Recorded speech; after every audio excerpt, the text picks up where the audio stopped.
रही थी। उसने राजवीर को इतने पास से आज पहली बार देखा था।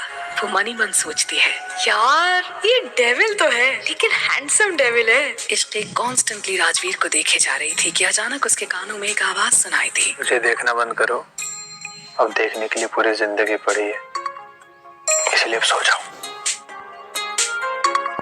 उसके बाद राजवीर ऐसे ही इश्क़ी को अपनी बाहों में लेकर सो गया।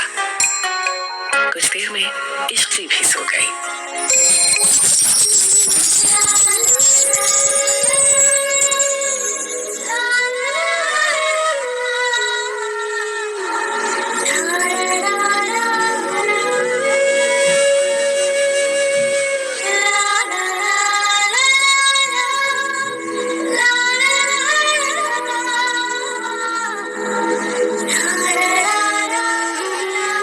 अगली सुबह राजवीर आंखें मलता है और अंगड़ाई लेते हुए उठा तो उसकी नजर इश्क़ी के मासूम चेहरे पर चली गई। इश्क़ी सोते हुए बहुत मासूम और प्यारी लग रही थी। राजवीर कुछ देर तक इश्क़ी को देखता रहा। आज उसकी जिंदगी की सबसे सुंदर सुबह थी जिसे वो प्यार करता है। इससे ज्यादा सुकून भरा पल उसके लिए कहाँ हो सकता है। राजवीर ने कुछ देर तक इश्क़ी को देखा और रेडी होने चला गया।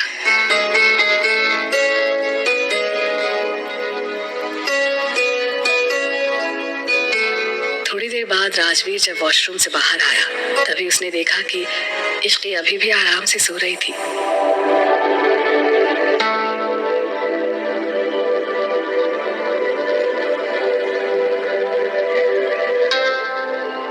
ये देख राजवीर मुस्कुरा दिया और उसके पास आकर उसके फोरहेड पर किस करते हुए प्यार से बोला, गुड मॉर्निंग प्रिंसेस, उठ जाओ। ये सुनकर इश्क़ी दूसरी तरफ पलट कर सो गई।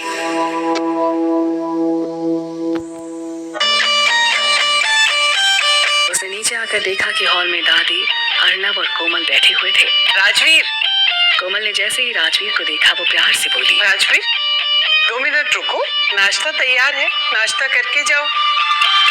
इसकी कोई जरूरत नहीं मिसेस सिंघानिया।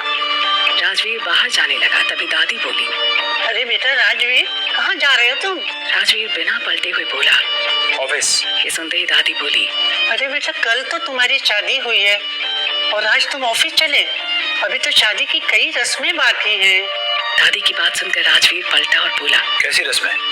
तुम्हें नहीं पता, ब्याह शादी की कई रस्में होती है। आज इश्क़ी की मुंह दिखाई है। इश्क़ी की मुंह दिखाई नहीं होगी। मैं नहीं चाहता कि उसके बारे में किसी को कुछ पता चले, उसके लिए सेफ नहीं होगा। राजवीर की बात से सहमत होकर अर्नब बोला, माँ, राजवीर बिल्कुल सही कह रहा है। इश्क़ी के लिए सब सही नहीं है। देखिए वो उम्र में बहुत छोटी है और उसे दुनिया की क्या समझ है जो बाहर के लोगों को हैंडल करेगी वो। नहीं, रहने दीजिए। ये सुनने के बाद दादी थोड़ा मायूस होकर कहती है, ठीक है, जैसे तुम सब चाहते हैं वैसे ही होगा, लेकिन पहली रसोई की रस्म और एक पूजा जरूरी है, वो तो कर सकते हैं ना? दादी की बात से सहमत होकर अर्नब बोला, हाँ माँ, ये कर सकते हैं। दादी खुश हो गई और हंसते हुए पूछा, वो सब तो ठीक है, लेकिन मेरी नई बहू है कहाँ? ये सुनते ही मिशा बोली, पक्का घोड़ा तबेला सब बेच के सो रही होगी। और क्या कहा आपने? रसोई की रस्म। इसके अच्छे से पानी गर्म कर ले, वही उसकी मेहरबानी है। राजवीर ने मिशा को घूर कर देखा और सभी बातें सुनने के बाद अपने कमरे में चला गया। रूम में आकर वहाँ राजवीर ने देखा, इश्क़ी get up, सुबह हो गई है। बस थोड़ी देर और। जब राजवीर ने देखा कि इश्क़ी नहीं उठ रही तो वो उसकी चादर खींच ली, जिससे इश्क़ी गुस्से से उठकर बोली, तुम्हारी हिम्मत कैसी हुई मेरे ऊपर से चादर हटाने की? उसने आंखें खोली और जैसे ही उसने राजवीर को देखा तो वो तुरंत चुप हो गई। राजवीर ने पूछा, क्या बोला तुमने? सॉरी, मुझे पता नहीं था कि आप हो। Okay.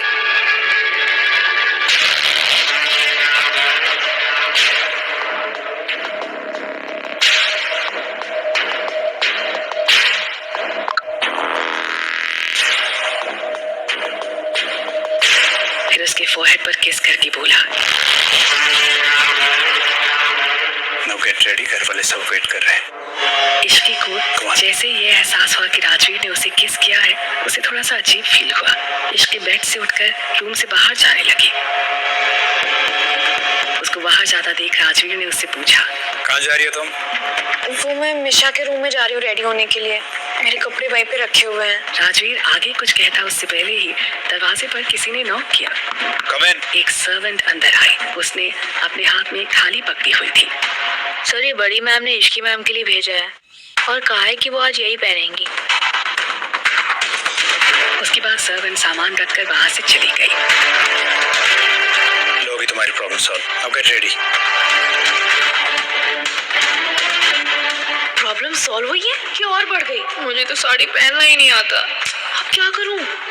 मिशा को बुलाती हूँ। ये कहते हुए इश्की अपने ही थॉट्स में खोई हुई थी और फिर खुद से बोली, नहीं, मिशा को बुलाया तो जितना मुझे आता है मैं वो भी भूल जाऊंगी।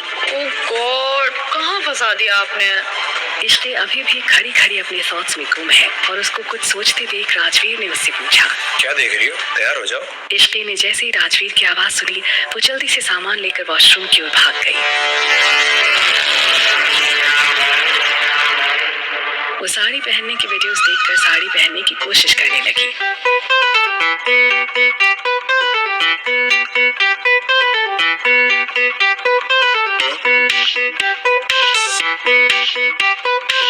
और जैसे तैसे उसने साड़ी पहन ली। फिर आईने में खुद को देखकर बोली, साड़ी तो ठीक ठाक पहन ली तूने इश्की, लेकिन थोड़ा अजीब लग रहा है।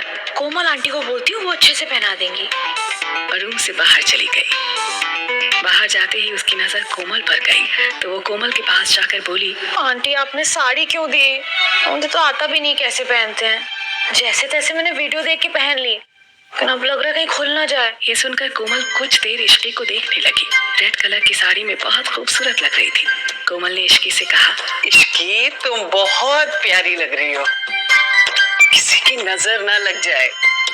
और बस इसको थोड़ा सा ठीक करना है और सब ठीक हो जाएगा। कोमल इश्की की साड़ी ठीक करने लगी। ये बस राइट। अच्छा तुम यहाँ रुको, मैं अभी आती हूँ। उसके बाद कोमल अपने वार्डरोब से एक इयररिंग सेट निकाल कर लाई और इश्की को देते हुए बोली, इश्की ये देखो कितना प्यारा सेट है, ये तुम पर बहुत सूट करेगा, इसे पहनो। लाओ मैं हेल्प कर देती हूँ।